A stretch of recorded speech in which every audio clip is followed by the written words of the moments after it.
SSC 2024 তোমরা যারা 2024 সালে এসএসসি বোর্ড পরীক্ষা দিবা তোমাদের ইসলাম শিক্ষা বইয়ের তৃতীয় অধ্যায় আজকের ভিডিওতে আমরা শিখব।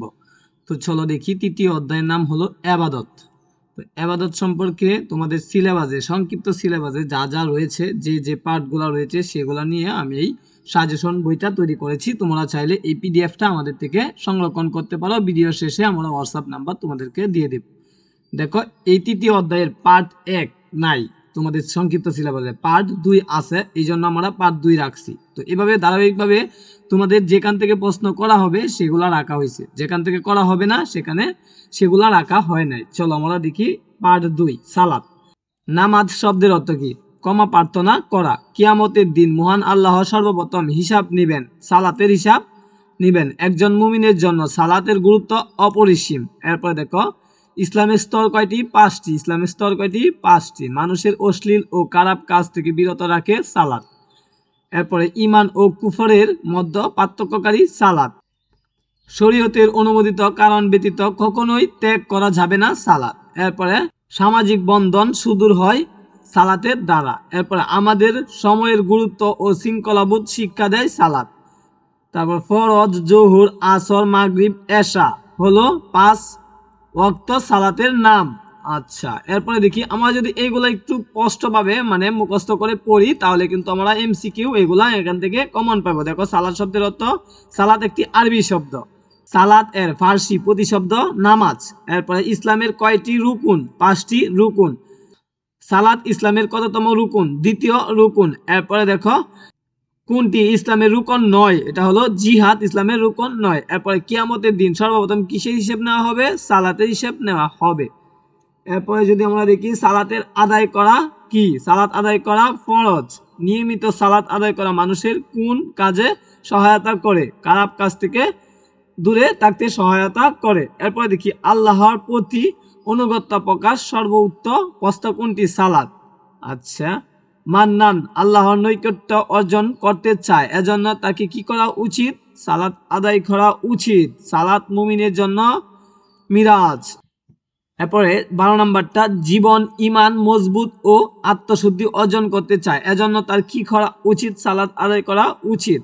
আচ্ছা, এরপরে দেখো 13 নম্বর, কিয়ামতের দিন সালাত আমাদের জন্য নূর হয়ে দাঁড়াবে, সুতরাং আমাদের কর্তব্য মনোযোগ সহকারে সালাত আদায় করা। আচ্ছা, পরবর্তীতে দেখি আমরা যেগুলা গুরুত্বপূর্ণ। 15 নম্বরটা, সালাত কোন দুটির মধ্যে পার্থক্য সৃষ্টিকারী?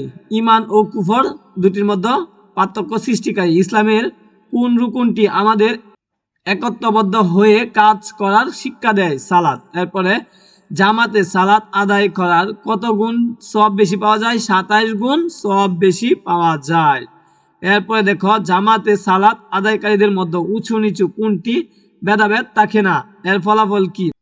তাদের মধ্যে সাম্য তৈরি হয়। আচ্ছা, এরপরে দেখো, এভাবেও তোমাদের থাকতে পারে জামাতে সালাতের শিক্ষা, এটা প্রথমটা এবং দ্বিতীয়টা সঠিক। এরপর সালাত অর্থ কি? এটা দ্বিতীয়টা এবং তৃতীয়টা সঠিক। এরপরে দেখো, সালাত অন্যতম সামাজিক গুরুত্ব হচ্ছে প্রথমটা এবং দ্বিতীয়টা সঠিক। আচ্ছা, পরবর্তীতে আমরা পরের পার্ট দেখি। তো পার্ট নাম্বার হলো 3, সাউম। সাউম মানে কি? রোজা। এটা আরবি শব্দ বলা হয়। সাউম শব্দের অর্থ হলো বিরত থাকা। এরপর সাউম ডাল স্বরূপ। সাউম কি? ডাল স্বরূপ। সাউম অস্বীকারীকে বলা হয় কাফির। এরপরে যদি দেখি আমরা, সিয়াম পালনের মধ্যে মানুষ অর্জন করে তাকওয়া। সাউম পালনের মূল উদ্দেশ্য নৈতিক উৎকর্ষ সাধন। এরপরে ধর্মের দিক থেকে গুরুত্ব রয়েছে সাউমের। ইসলামের 5টি স্তরের মধ্যে চতুর্থ স্তর হলো সাউম।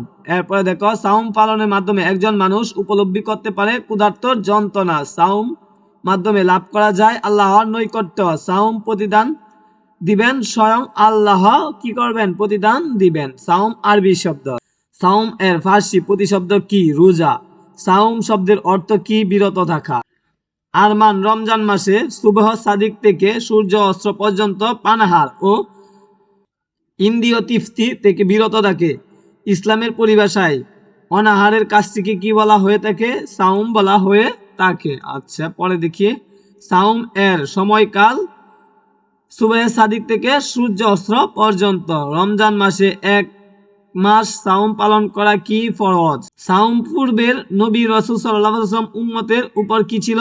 ফরজ ছিল। সাওম সাধনার মাধ্যমে বান্দার কি পরীক্ষা হয়? তাকওয়া পরীক্ষা হয়। রমজান মাসে সাওম পালনের মাধ্যমে কি অর্জিত হয়?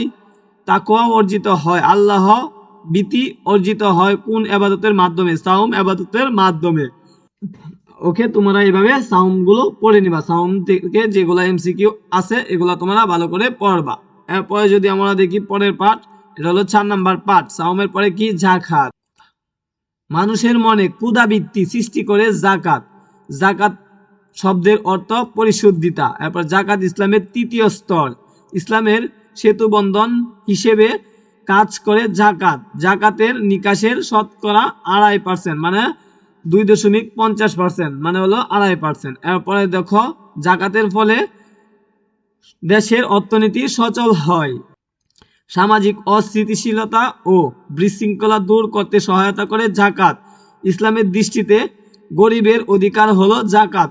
যাকাত দ্বারা ইসলামের রাষ্ট্রের বিধি হয় মজবুত ও শক্তিশালী। যাকাত হলো আর্থিক ইবাদত। এরপরে দেখো পবিত্র ও উন্নত দৃষ্টিভঙ্গি তৈরি করে যাকাতের দ্বারা। এরপরে আমরা এমসিকিউ গুলা দেখি। সমাজে কয়টি অর্থনৈতিক শ্রেণী রয়েছে? 2টি। আচ্ছা, মহান আল্লাহ যাকাতের বিধান দিয়েছেন কেন? ধনী গরিবের মাঝে অর্থনৈতিক সমন্বয় সাধন করতে। আচ্ছা, পরবর্তীতে দেখি ইসলামের সেতুবন্ধন কোনটি? যাকাত। কোনটির মাধ্যমে? আল্লাহ সুবহানাহু ওয়া তাআলা মানুষের চরিত্র ও পরিশুদ্ধিত করেন? যাকাতের মাধ্যমে। যাকাত অন্তরে কি সৃষ্টি করে? তাকওয়া সৃষ্টি করে। যাকাত শব্দের অর্থ কি? পরিশুদ্ধতা। আচ্ছা, পরবর্তীতে আমরা দেখি এমসিকিউ গুলা গুরুত্ব সহকারে। নিচে কোনটি আর্থিক ইবাদত? এটা তো আমরা পড়ছি। যাকাত হলো আর্থিক ইবাদত। যারা আল্লাহর পথে অর্থ ব্যয় করেন না তাদের কিসের সুসংবাদ দেওয়া হয়েছে? কঠিন শাস্তির সুসংবাদ দেওয়া হয়েছে। এরপরে দেখো যাকাত প্রদানের মাধ্যমে সম্পদ কি হয়? পবিত্র হয়, পরিশুদ্ধিত হয়, বৃদ্ধি পায়, তিনটাই হয়। এরপরে দেখো যাকাত মানুষের দৃষ্টিভঙ্গিকে কি করে? পবিত্র করে, উন্নত করে, পরিশুদ্ধ করে। রাষ্ট্রীয়ভাবে যাকাত আদায় করলে এই তিনটা সঠিক। আচ্ছা, পরে দেখি আমরা পার্ট নাম্বার কত? পার্ট নাম্বার হলো 6। মালিক শ্রমিক সম্পর্ক। হযরত উমর রাদিয়াল্লাহু আনহু ছিলেন আমিরুল মুমিনিন। এরপরে একজন অধীনস্থ শ্রমিককে দৈনিক ক্ষমা করা যেতে পারে 70 বার ক্ষমা করা যেতে পারে। নিজের শ্রমের উপার্জন উত্তম উপার্জন। রাসূল সাল্লাল্লাহু আলাইহি ওয়াসাল্লাম শ্রমিকদের সম্বোধন করেছেন ভাই বলে। কাজ দেওয়ার পূর্বে মনিবের উচিত শ্রমিকের শক্তি সামর্থ্য বিচার করা। হযরত উমর রাদিয়াল্লাহু আনহু প্রতিষ্ঠা করেছিলেন ন্যায় ও মানবতা বোধ। মালিক শ্রমিকের মধ্যে কোন বৈষম্য অনুমোদন করে না? এটা হলো ইসলাম। তারপরে দেখো শ্রমিকের গায়ে ঘাম শুকানোর আগে দিতে হয় তার পারিশ্রমিক। দেশ ও জাতির কল্যাণে আমাদের অনুসরণ করতে হবে আদর্শ শ্রম নীতি। হযরত আনাস রাদিয়াল্লাহু আনহু রাসূল সাল্লাল্লাহু আলাইহি ওয়াসাল্লাম এর খেদমত করতেন 10 বছর। এরপরে খেদমত করেছেন কয় বছর? 10 বছর। এরপরে দেখো মজুরের পারিশ্রমিক নির্ধারিত করতে হয় তার নিয়োগের পূর্বে। মানুষ মৌলিক অধিকার কয়টি? মানুষের মৌলিক অধিকার 5টি।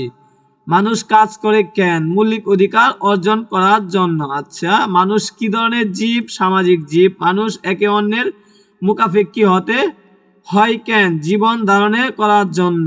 তারপরে দেখো কোন নবী শ্রমিকের কাজ করেছেন? হযরত মুহাম্মদ সাল্লাল্লাহু আলাইহি ওয়াসাল্লাম। জনাব রহমান উত্তম ও পবিত্রভাবে উপার্জন করতে চান, এজন্য তাকে কিভাবে উপার্জন করতে হবে? নিজ পরিশ্রম, নিজ শ্রমের মাধ্যমে উপার্জন করতে হবে। হযরত মুহাম্মদ সাল্লাল্লাহু আলাইহি ওয়াসাল্লাম এর শ্রমিক ছিলেন কে? হযরত আনাস রাদিয়াল্লাহু আনহু। এরপরে দেখো 24 নাম্বার 100। আনাস রাদিয়াল্লাহু হযরত মুহাম্মদ সাল্লাল্লাহু আলাইহি ওয়াসাল্লামের কত বছর? 10 বছর। আচ্ছা, এরপরে আমরা এইগুলা পড়ব সুন্দর করে মনোযোগ সহকারে, যাতে পরীক্ষায় আসলে আমরা আনসার করতে পারি। পরেরটা হলো ইলম। শিক্ষার সাথে নৈতিকতা না থাকলে মানুষের মানুষত্ব ধ্বংস হয়ে যায়। ইলম শব্দের অর্থ হলো অবগত হওয়া। তারপরে দেখো জ্ঞান অর্জন প্রত্যেক মুমিনের জন্য ফরজ। পবিত্র কুরআন নাজিল এর সূচনা শব্দ হলো ইকরা। মানুষত্বের বিকাশ ঘটাতে প্রয়োজন জ্ঞান চর্চা। প্রত্যেক মুসলমানের জন্য ইসলামের প্রাথমিক জ্ঞান থাকা আবশ্যক। মানুষের মানুষত্ব ধ্বংস হয়ে যায় নৈতিকতার অভাবে। ইসলাম ধর্ম সম্পর্কিত জ্ঞানকে বলে দিন ইলম। পার্থিব উন্নতির সাথে সম্পর্কিত জ্ঞানকে বলে দুনিয়ার জ্ঞান। তারপরে দেখো ইলম শব্দের অর্থ জ্ঞান, এটা আমরা পড়ছি উপরেও। আচ্ছা, এগুলো তোমরা একটু মনোযোগ সহকারে পড়ো। জ্ঞান অর্জন করা প্রত্যেক মুমিনের জন্য ফরজ। ইলম কয় প্রকার? ইলম হলো 2 প্রকার। আচ্ছা, পরের পাঠ দেখি। পরের পাঠ হলো 8, 9, হ্যাঁ, তারপরে 10। তার মানে 9 নাম্বার পাঠ কিন্তু তোমাদের সিলেবাসে নেই। আশা করি তুমি বুঝতে পারছো। তো তুমি কি করবা, 9 নাম্বার পাঠ বাদ দিয়ে 8 এবং 10 যেগুলা এখানে আছে এগুলা তোমরা মনোযোগ সহকারে পড়বা, এগুলা আছে, ঠিক আছে। আচ্ছা, পরবর্তীতে আমরা দেখি পাঠ নাম্বার হলো 12, 13। এই দুইটা তোমাদের সিলেবাসে আছে, হলো জিহাদ ও জিহাদের সন্ত্রাসবাদ। জিহাদ সন্ত্রাসবাদ এই দুইটা আছে, ঠিক আছে। এই দুইটাই তোমরা মনোযোগ সহকারে পড়বা। জিহাদ অর্থ চেষ্টা করা। ইসলামের দৃষ্টিতে জিহাদ 3 প্রকার। হ্যাঁ, সত্য ন্যায় প্রতিষ্ঠা সংগ্রাম জিহাদ। আচ্ছা, এগুলা কিন্তু অত্যন্ত গুরুত্বপূর্ণ। জিহাদ এর কোন জাতীয় শব্দ? আরবি শব্দ। জিহাদ অর্থ সাধনা করা। জিহাদ 9 কোনটি? জিহাদ অর্থ 9 হলো পবিত্র যুদ্ধ। এরপরে যদি আমরা দেখি, জিহাদ কার সন্তুষ্টির জন্য করা হয়? আল্লাহর সন্তুষ্টির জন্য করা হয়ে থাকে। ইসলামের সাথে সম্পর্ক নেই, এই দুইটা সঠিক, প্রথমটা এবং 3 নম্বরটা সঠিক, এটা ভুল। এরপরে দেখো জিহাদ সম্পর্ক ইসলামের সাথে আছে, ঠিক আছে। এরপরে যদি আমরা দেখি পার্ট নাম্বার কত, তো তোমাদের এই পর্যন্তই আছে। আরেকটা এইভাবে থাকবো তোমাদের একটা উদ্দীপক, তাইকে বলবো নিচের দুইটা উদ্দীপকের আলোকে নিচের দুইটা কি করার জন্য? উত্তর দেওয়ার জন্য। তোমাদেরকে কি করতে হবে? প্রথমে এই উদ্দীপকটা ভালো করে পড়তে হবে, তারপরে তুমি উত্তর দিবা, ঠিক আছে। আশা করি বুঝতে পারছো। যেমন আমরা যদি দেখি আরেকটা এখানে আছে, তোমরা উদ্দীপকটা মনোযোগ সহকারে যদি পারো তাহলে তুমি এই দুইটা উত্তর দিতে পারবা, নাইতে পারবা না। তো এইভাবে প্রত্যেক অধ্যায়ের এবং প্রত্যেক বইয়ের সাজেশন আমাদের থেকে নিতে পারবা। তো হোয়াটসঅ্যাপ নাম্বারে নক দিলে তোমরা পেয়ে যাবা। সকলকে ধন্যবাদ জানিয়ে ভিডিওটা শেষ করতেছি। অন্য কোনো ভিডিওতে আরো সাজেশন নিয়ে আসবো।